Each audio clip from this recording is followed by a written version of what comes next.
Britain has built a heavyweight system that feels different. The power is obvious, whether it's Fabio Wardley, Daniel Dubois or Moses Itauma. But the real danger sits deeper. Timing, creativity, confidence, the science of boxing, mixed with psychology. They are technical problem solvers operating inside the matrix of combat, and every style brings a different form of destruction.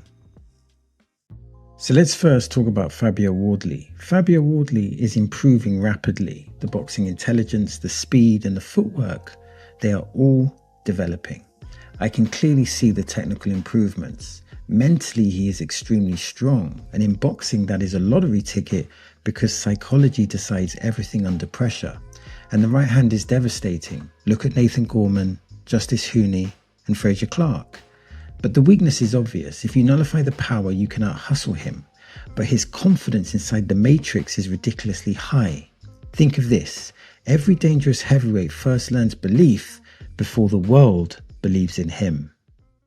So next on that list is Daniel Dubois. Now Daniel Dubois has become one of the most technical heavyweights in the division. The double jab is excellent, sharp, heavy and consistent. The power is obvious, but the counter right hand is what really catches my attention because the timing keeps improving. Inside fighting also matters and Dubois can work effectively in close range now. Experience has changed him psychologically, early setbacks forced growth and maturity. This is the science of boxing. Think of this, the heavyweight who survives the crisis often far becomes more dangerous afterwards. So next we have Moses Itauma. I am impressed with Moses Itauma, really impressed. The feet, the punch selection and the creativity, it all looks elite. Against Franklin, he looked like $1 million. And this was a Franklin who performed well against Anthony Joshua and against Dillian Whyte. Who can compete with Moses Itauma long term? His level already looks exceptional. He moves smoothly inside the matrix with calm timing and excellent psychology. He does not trash talk either. When you box like Moses, you do not need a big mouth. Think of this, true genius usually appears simple inside the ring. So next is Tyson Fury, and Tyson Fury, in my opinion, remains one of the most intelligent heavyweights in boxing. The reflexes are outstanding, particularly for someone of his size, his stature.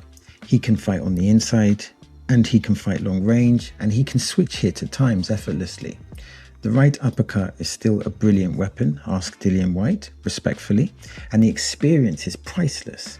Fury has seen almost every style imaginable. He has experience. Arguably, he gave Usyk his toughest fight. I guess Derek Chisora might argue with that. But that alone just shows you how dangerous he actually is. But what separates Fury psychologically? It's a good question. And how many heavyweights can survive adversity the way he does? Another good question. And how many fighters can recover under pressure and instantly adapt? His crisis response is exceptional. He stays brave when chaos arrives, and that is very rare. The matrix changes quickly in heavyweight boxing. Fury understands this better than most. Think of this. Intelligence under pressure is often more dangerous than raw power. And then finally we have Anthony Joshua. Now Anthony Joshua, make no mistake, still possesses serious weapons. The jab is strong, it's very strong, and the power is very real.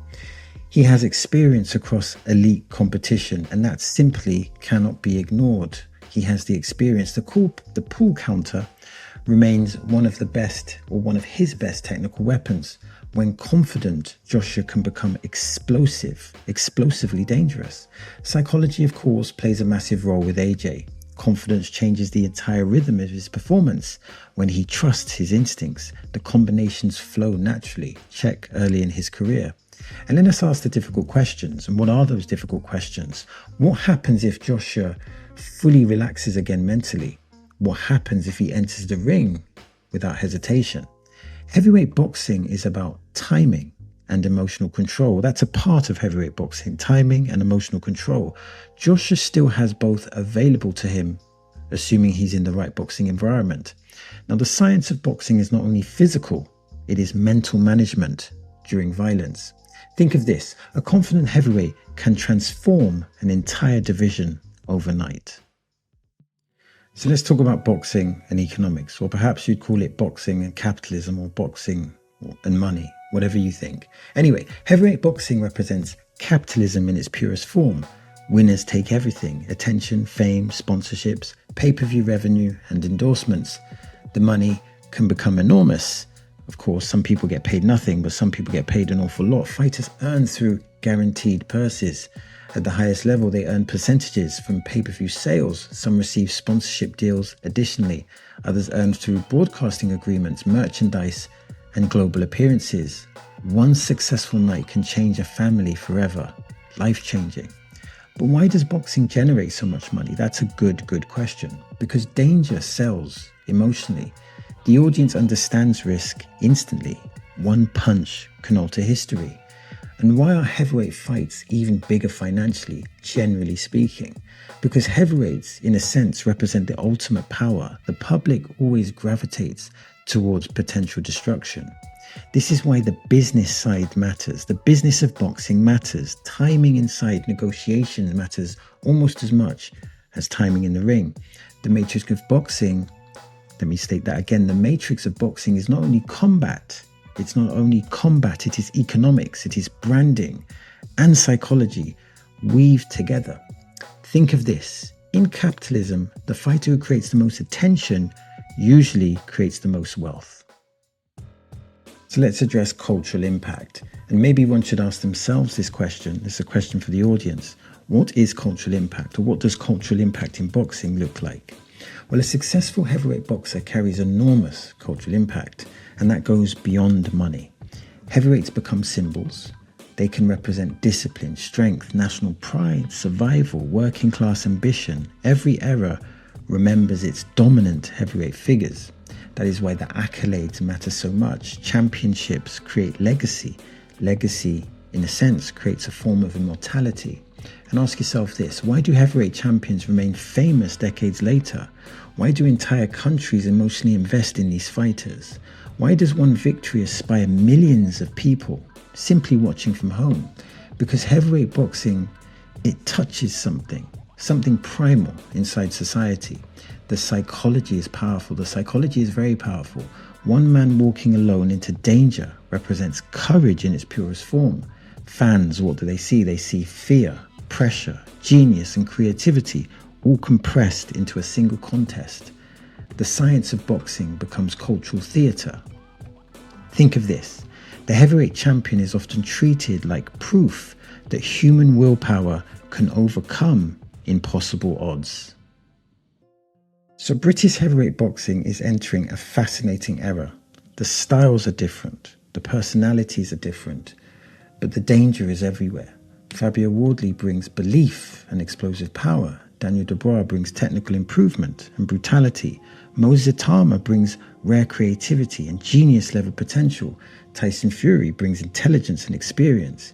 Anthony Joshua still brings elite athletic ability and commercial power. The opportunities inside boxing are enormous, they're exponential. There is money to be made, legacies to be built, and massive fights waiting to happen. Fury against Joshua, Itauma against the future of the division, and of course shortly we have Dubois versus Wardley. Heavyweight boxing represents capitalism perfectly because winners take all. The fighter who captures imagination captures the market. The science of boxing never stops evolving. Timing evolves, psychology evolves, the matrix keeps changing. Think of this: a dangerous heavyweight can change the entire sport overnight. So that's the end of the video. Now I'm trying to build a digital boxing community. So what does that mean? It means I'm interested in your comments, I'm interested in your questions, and I'm interested in your observations. Now, if you want to support the channel, all you have to do is simply like and subscribe. And if you want to watch more content, then click here or click here. As always, thanks for your time. It is much appreciated.